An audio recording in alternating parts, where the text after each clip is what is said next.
Shivkranti TV news अन्याय, अत्याचार, बेकायदेशीर कृत्य करणाऱ्या विरुद्ध शोषित पीडित न्याय देणारा एकच आवाज। शिवक्रांती टीव्ही दिनबंधू न्यूज संपादक सत्यशोधक शंकरराव लिंगे 73 87 37 78 कोणी बोलू नका रे आपापसात या साईडने या सर तिकडनं या आपापसात कोणी बोलू नका पुढची बाजूला घ्या तातडीची पत्रकार परिषद आयोजित केली आहे नेमकं काय कारण आहे पत्रकार परिषदेकडे आज मी या ठिकाणी दुपारी अर्ज दाखल केला जितेंद्र आव्हाड साहेब आलेले होते अर्ज दाखल करायला आणि मी 2:56 अर्ज दाखल करून खाली उतरलो। आपण सगळे मला तिथं भेटला आणि सर्वांना मी सांगितलं की आज जनता भरपूर मोठ्या प्रमाणात माझ्या बरोबर होती आणि मी अर्ज दाखल करून बाहेर पडलो आणि 2:56 एक डमी गणेश गीते आज त्या ठिकाणी अर्ज भरण्यासाठी दाखल झाला। या गणेश गीतेचा आता अर्ज वेबसाईटवर अपलोड झाला असेल। तो डमी गणेश गीतेला तिथं कोण घेऊन आलं तेही मला भेटले आणि डमी गणेश गीतेने कोणाच्या सांगण्यावर अर्ज भरला ते मी बघून माझी मिसेस आणि मी दोघेही शेवटी खाली उतरलो, कारण जितेंद्र आव्हाड साहेब पहिले खाली उतरले होते, त्यांनी मला आवाज दिला म्हणून मी लवकर खाली उतरलो। पण पहिले एक जण येऊन बघून गेला मी तिथून उतरलोय की नाही आणि त्याच्यानंतर डमी गणेश गीतेला वरती बळजबरीमध्ये लोटलं दरवाजामधनं, कारण 2:58 झाले होते आणि तो त्याचा अधिकार पण होता, कारण 3 वाजेपर्यंत तिथं वेळ होती फॉर्म भरण्याची। तर अशा डमी गणेश गीते पूर्वी एक महिनाभरापासून ब्राह्मणवाड्याचा शोधत होते। एक सिन्नर तालुक्यात वडगाव पिंगळा म्हणून गाव आहे, तिथलं एक डमी गणेश गीते शोधत होते। त्या दोघांचे रेकॉर्डिंग मी तुम्हाला ऐकायला देतो आज या ठिकाणी, की तुम्हीच मला दुपारी प्रश्न विचारला होता की तुमच्या समोर फार मोठं आव्हान आहे की सिटिंग आमदारांचं, जर समजा त्यांनी 5 वर्ष मतदारसंघात खूप विकास केला असेल तर त्यांना डमी गणेश गीते शोधण्याची गरज पडावी असं मला वाटत नाही। कारण या ठिकाणी जेव्हा माणूस पराभव समोर दिसतो तेव्हा डमी गणेश गीते शोधे। मी तर काही डमी कोणत्या राहुल टिकलेला फोन पण लावला नाही, शोधला पण नाही आणि कधी तपासही केला नाही, कारण मी त्यांनी तुम्हाला सांगितलं की जनशक्ती विरुद्ध धनशक्ती निवडणूक, माझ्याकडे धनशक्ती म्हणजे जी जनता आहे, जनता ही जनशक्ती इतकी मोठी आहे की त्याला धनशक्तीची काही गरज नाही, कारण जो वर्षानुवर्ष काम करतो, वर्षानुवर्ष लोकांना मदत करतो, तर त्याच्या मागे जनता नेहमी असते।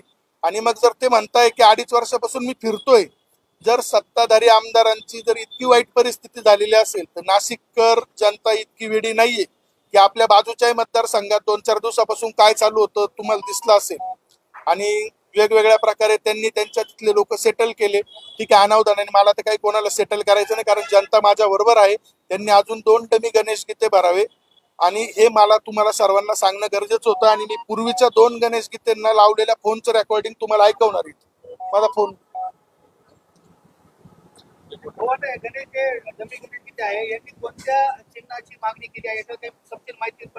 नाही माहिती, नाही माहिती।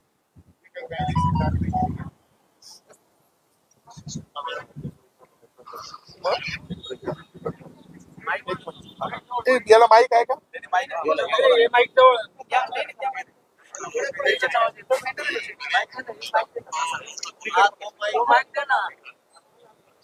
त्या माईक जवळ पण घ्या।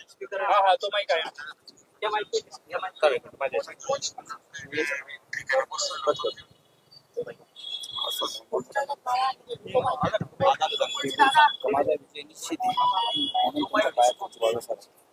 राहू दे तिथंच राहू दे ना।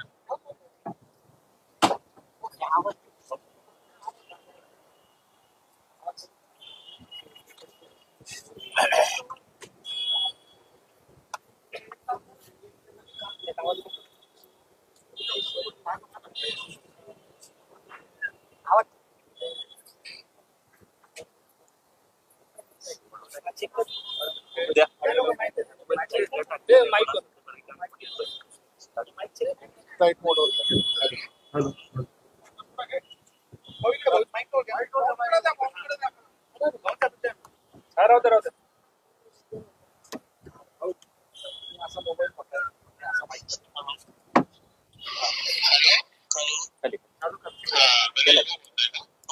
आवाज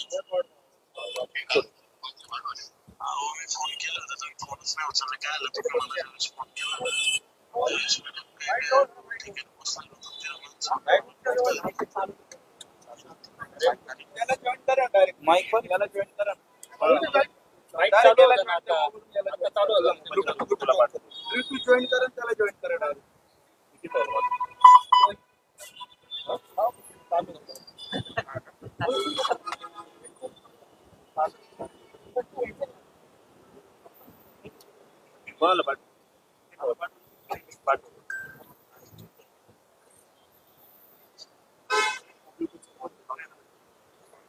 डाउनलोड कर मग एअरप्लेन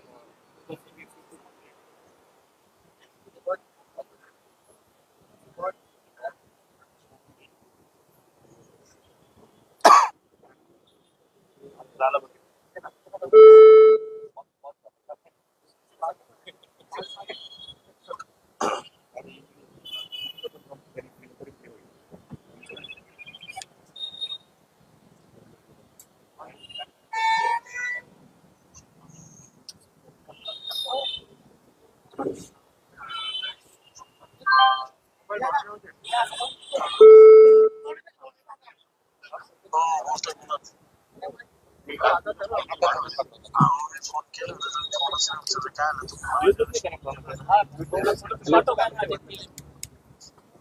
आवाज स्पष्ट काय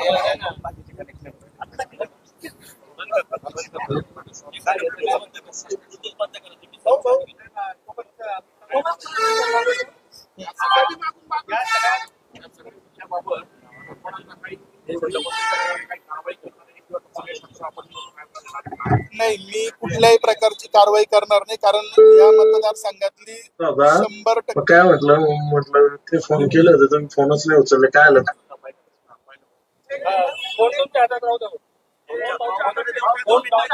एकदा प्ले करतो तिकडे फक्त पहिल्यापासून सुरू झाली एअरप्लेन मोड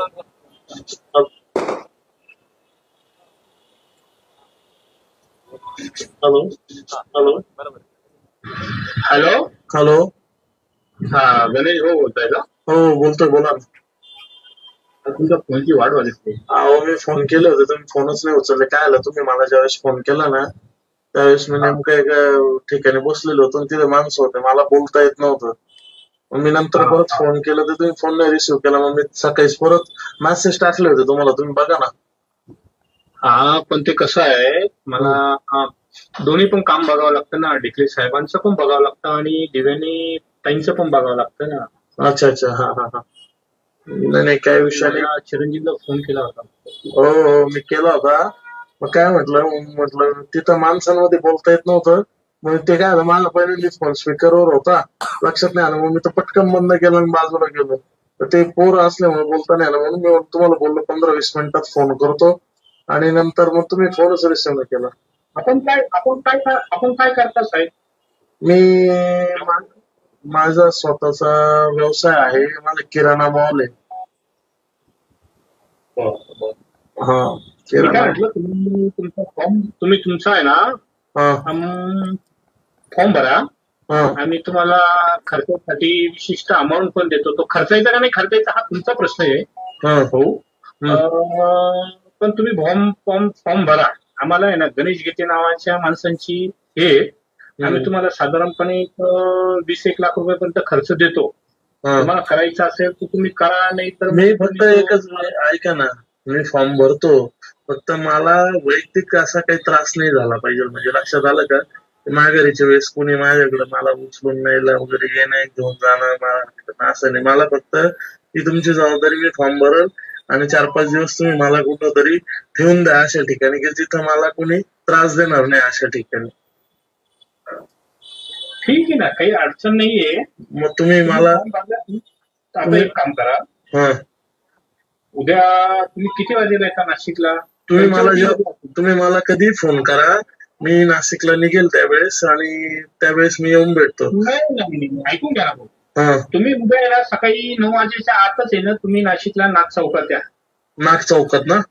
नाग चौकात या, तिथं राहुल ढेकलेंचं ऑफिस विचारा. हो, माहितीये मला माहितीये. हा, आणि तिथं आलं का प्रवीण काका कुठे विचारा, प्रवीण काका गोरे, ते लगेच घेऊन येतील आणि आपण जाऊन लगेच फॉर्म वगैरे घेऊन येऊ हो. सोबत काय आणावं लागेल? हो, तुमचं आता ते उद्या तुम्ही राहायला कुठे आहे? मी सिन्नर मध्ये प्रॉपर. प्रॉपर सिन्नर मध्ये आहे ना? हो. तर बाकीचं सर्व आहे आमच्याकडे. तुमचं आधार कार्ड वगैरे लागेल, हे लागेल. Aadhaar card, PAN card. PAN card वगैरे लागेल. आपण उद्या फॉर्म घेऊन टाकू पहिल्यांदा. ठीक आहे. आणि काय आम्ही तुम्हाला माणूस देतो. हा. तुम्ही तुमच्या ग्रामपंचायतीची एनओसी आणावं लागेल तुम्हाला फक्त. कुठल्याही प्रकारची थकबाकी नाहीये. नाही, ते मिळून जाईल, काय विषय नाही. माझी कुठलीच थकबाकी नाही. नाही, पण ते आपल्याला जोडावं लागेल. सर, आणि तुमच्यावर केसेस वगैरे काही दाखल आहे का कुठे? काहीच नाही. हा. आणि आपल्याला इलेक्ट्रिसिटी बोर्डाची लागेल एनओसी. हा, ते तुम्हाला माहित असेल का थोडंफार? माहिती म्हणजे मी ग्रामपंचायतवर सरपंच पण भोगलोय दोनदा, आणि आता पण माझी स्वतःची चुलतीच सरपंच आहे. ठीक आहे, काही हरकत नाही. पण तुम्ही एक काम करा. तुम्हाला आम्हाला आहे ना इन्कम टॅक्सचं विवरण पत्र पण लागेल. तुमच्याकडं प्रॉपर्टी वगैरे मी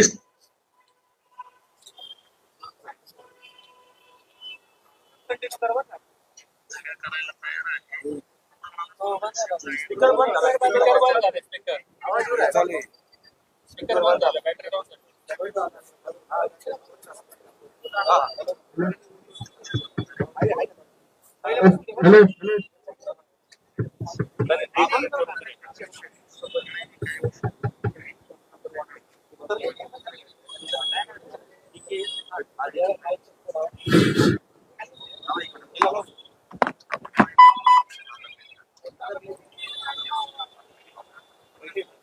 एअरप्लेन मधून काढून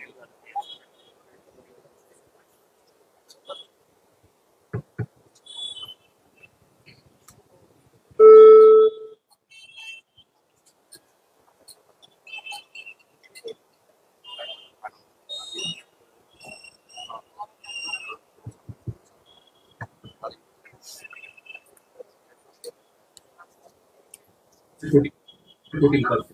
हो. आम्ही गणेश गीते नावांचे ऑलरेडी 2 फॉर्म भरलेले. आलं का? ब्राह्मणवाड्याला पण गीते म्हणून त्यांचा एक फॉर्म भरलेला आहे. तर तुम्हाला कुठल्याही प्रकारचा त्रास होणार नाही. तुम्ही फॉर्म भरला ना तर तुम्हाला 5 तारखेपर्यंत तुम्हाला आम्ही बाहेर पाठवणार. ओके. तेच सांगतो मी तुम्हाला, तेच सांगतो. ऐकून घ्या. आम्हाला माहिती त्रास होऊ नये म्हणून ना तुम्हाला मी 5 ते 7 तारखेपर्यंत आम्ही तुम्हाला पणजीला पाठवणार गोव्याला. Okay, no problem. मी येतो उद्या सकाळी. तसं काही नाही. तुम्ही ना तुमची मिसेस वगैरे कोणी असेल ना तिकडचं तुमची व्यवस्था करून देऊ आम्ही बॉम्बेवरून फ्लाईटनी.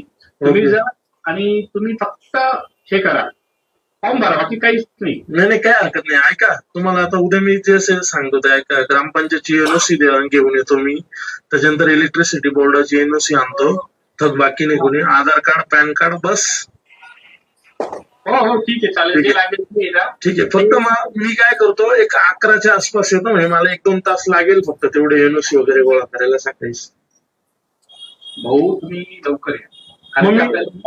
आपल्याला फॉर्म घेऊन येणार.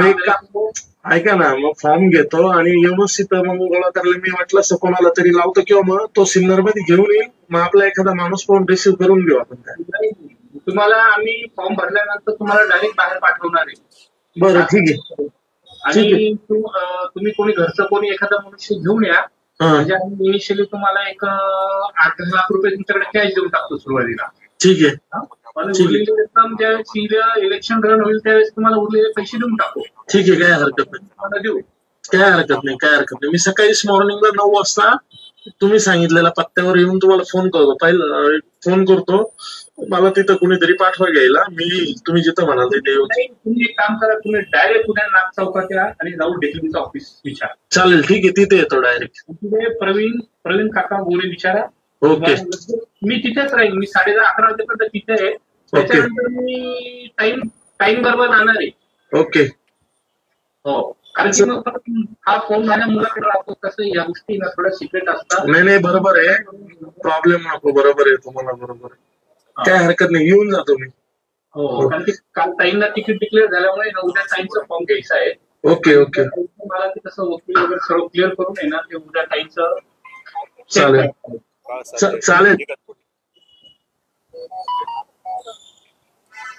हो, ही जे व्यक्ती आहे, दुसरी ज्या व्यक्तीने फोन केलेला आहे, या व्यक्तीचा काही तपास लागलाय का? आवाज काही डिटेक्ट झालाय का? तुम्हाला काही समजलंय? नाही. कोण व्यक्ती?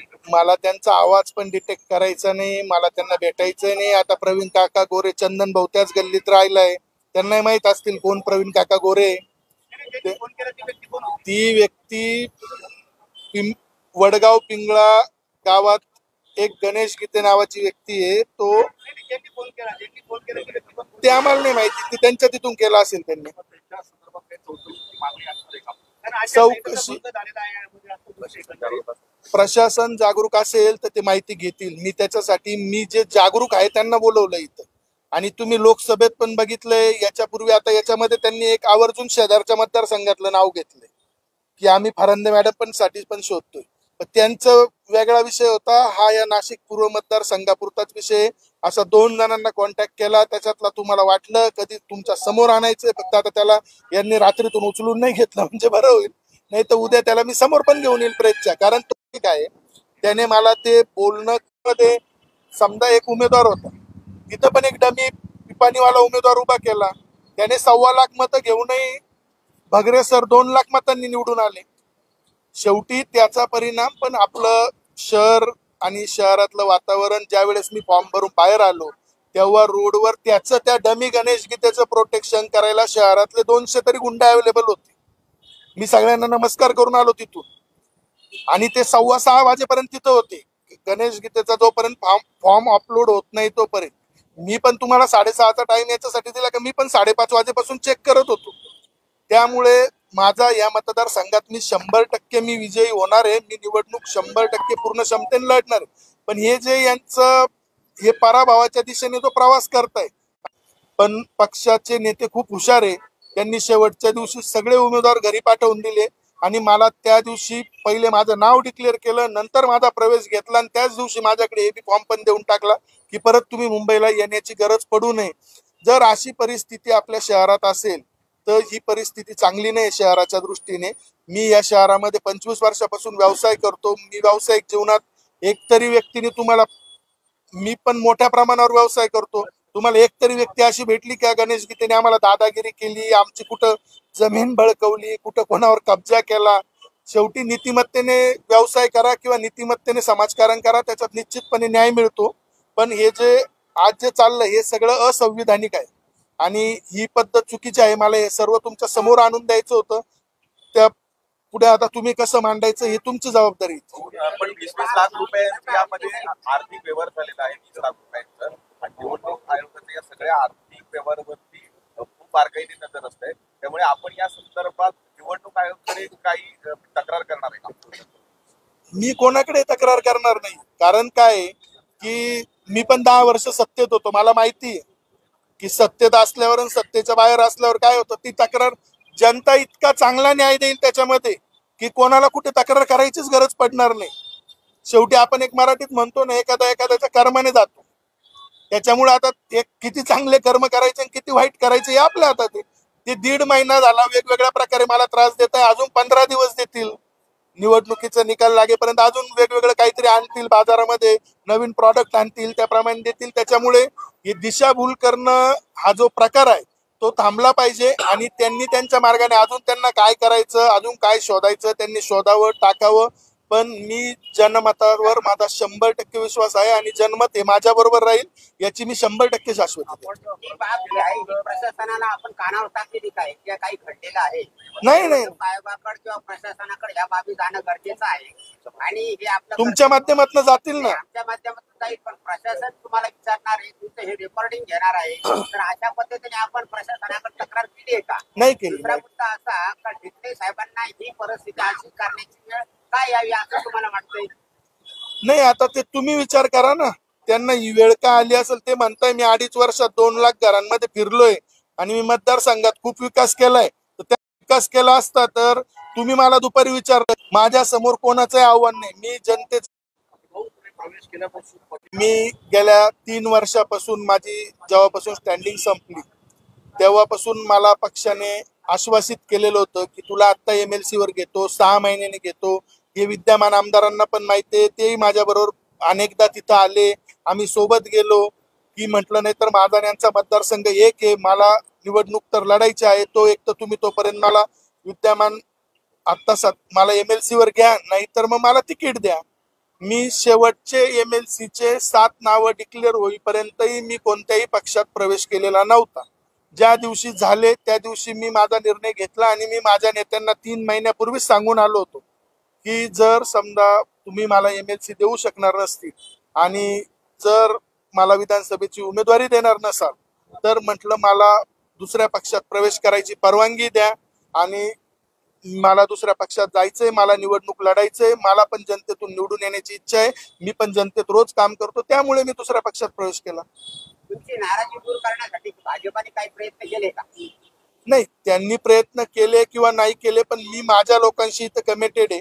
कारण मी रोज सकाळी माझ्या ऑफिसला बसतो, रोज 200-400 लोक मला भेटतात. शेवटी मला माझ्या मतदारसंघाचा विकास करणं, माझ्या मतदारसंघात जे क्राईम वाढले 5 वर्षात, रोजगार तर निर्मिती झाली नाही. सांगून द्यावा भारतीय जनता पार्टीने 100 लोकांना रोजगार दिला. 3 वर्ष झाले मी लॉजिस्टिक पार्कला जागेचं भूमिपूजन करून जागा ताब्यात दिली. केंद्र सरकार फुकट पैसे देणार होतं लॉजिस्टिक पार्क बनवायला. एका तरी आमदारांनी शहरातला फॉलोअप घेतला का दिल्लीला की आम्हाला लॉजिस्टिक पार्क बनवण्यासाठी पैसे द्यावे? गडकरी साहेबांकडे मी स्वतः या सर्वांना घेऊन गेलो होतो. त्यावेळेचे महापौर, मी, 3 आमदार सर्व गेलो होतो. आडगावला ट्रक टर्मिनलची 100 एकर जागा लॉजिस्टिक पार्क साठी आपण नोटिफाय केली. तिचे सगळे गडकरी साहेब म्हणे तुम्ही माझ्याकडे प्रस्ताव पाठवा, तिचा DPR बनवून पाठवा, मी केंद्र सरकारमधनं तुम्हाला फ्री मध्ये पैसे देतो. आज या मतदारसंघामध्ये जी बेरोजगारी आणि क्राईम वाढले त्याचाच हा एक भाग आहे. 5-25 हजार लोकांना रोजगार निर्मिती झाली असती आणि मला माझं स्वप्न पूर्ण करायचंय. मला माझ्या मतदारसंघात चांगला रोजगार निर्मित करायचा आहे, मला IT पार्क पण करायचंय. त्यासाठी मला विधानसभा लढणं गरजेचं होतं. कारण मी ज्या इथं थांबलो असतो तर इथं त्याला तेवढी ताकद नाहीये. कारण मला त्याच्यासाठी मुंबईलाच जावं लागेल आणि मुंबईला गेल्याशिवाय हे काही होणार नाही. त्यामुळे मी हा निर्णय घेतला. असे हे जे प्रकार घडलेले आहेत इथून पुढे असे घडतील तर आपण जनतेला या संदर्भात काय आवाहन करू इच्छिता? नाही, जनता खूप हुशार आहे, जनता माझ्या बरोबर आहे आणि जनता तुमच्या सर्वांच्या मार्फत या सर्व गोष्टी रोज ऐकत राहणार आहे. त्याच्यामुळे त्यांनी नवीन काही फंडे आणले आणि काही केलं तर शेवटी मी काही क्रिमिनल नाही. माझा आज मी फॉर्म भरला, मी एक शहरात जेवढा समाजकारणात आहे किंवा जेवढा राजकीय जीवनात आहे तसाच मी शहरातला एक रेप्युटेड व्यावसायिक पण आहे. त्यामुळे जनता माहिती ज्याचं घरी चांगलं आहे तोच जनतेचा विकास करू शकतो. ज्याला स्वतःचा विकास करायचा असेल तो जनतेचा काहीच विकास करू शकत नाही. त्याच्यामध्ये वरिष्ठ पातळीवर आपण या सगळ्या बाबी पोहोचवल्या का? आपल्या नावाचा जर नवीन उमेदवार केला जात असेल, यापूर्वी देखील अनेक मतदारसंघांमध्ये अशी परिस्थिती निर्माण झाली तर आपण काय कळवलंय? मी आज रात्री कळवणार आहे वरती. पहिले तुम्हाला कळवलं मग वरती कळवलं. निवडणूक आयोगाने तक्रार करणार आहात? विचार करून पार्टी जसं सांगेल त्याप्रमाणे करू. पण एवढा गंभीर विषय असताना देखील निवडणूक आयोगाकडे किंवा नाही, मी माझ्या पार्टीला हे सर्व पाठवणार, ते त्याच्यावर निर्णय घेतील. कारण मी पण त्यांच्याकडे नवीन प्रवेश केलाय, मला त्यांची परवानगी घेणं गरजेचं आहे. त्यासाठी मी हा सगळा डाटा त्यांना पाठवेल, ते निर्णय घेतील याच्यावर. ते राज्य निवडणूक आयोगाकडे तक्रार करतील. झाले हे आज रात्री झाले का काल झाले? नाही, काल झालंय. काल झाले. तोपर्यंत तुम्ही शरदचंद्र पवार यांना या गोष्टी कळवणं गरजेचं होतं. फॉर्म आल्यानंतरच हे कळवणं गरजेचं होतं. आपण कोणावर चुकीचे आरोप नाही केले पाहिजे. पण आज त्यांना डमी गणेश गीते कोलशेत म्हणून गाव इगतपुरी तालुक्यात, तिथला डमी गणेश गीते त्यांना शोधून आणावा लागला. तो आणल्यानंतर मग आपण बोलणं योग्य आहे. कारण उद्या कोणावरही आपण चिखलफेक करण्यात काही अर्थ नाहीये.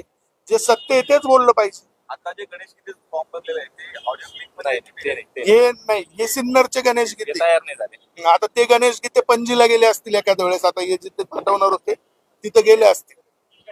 त्यांनी जर खुलासा केला बाबा आम्ही त्यांना कॉल केलेला आहे तर या बाबतीत आपण काय करणार आहात? मला काय करायचंय? मला काही नाही करायचं. माझा गणेश गीते जेव्हा बोलवेल तेव्हा मी इथं घेऊन येऊ शकतो की मला कोणी फोन केला, काय झालं. तो एकदम चांगला व्यक्ती आहे, व्यावसायिक आहे आणि तो 100% यांनी बोलवला. आणि मी काही खोट्या ऑडिओ क्लिप दाखवायला तर मी पण इतका मूर्ख नाहीये. जेव्हा गणेश गीते आणला तो गणेश गीते तुम्हाला सांगतो मी कुठला आहे. मुक्काम तर आता ज्याने फॉर्म भरला मुक्काम तळोशी, पोस्ट कलसाते, यादी भाग कोळशेत, यादी भाग 282/30/31 इगतपूर.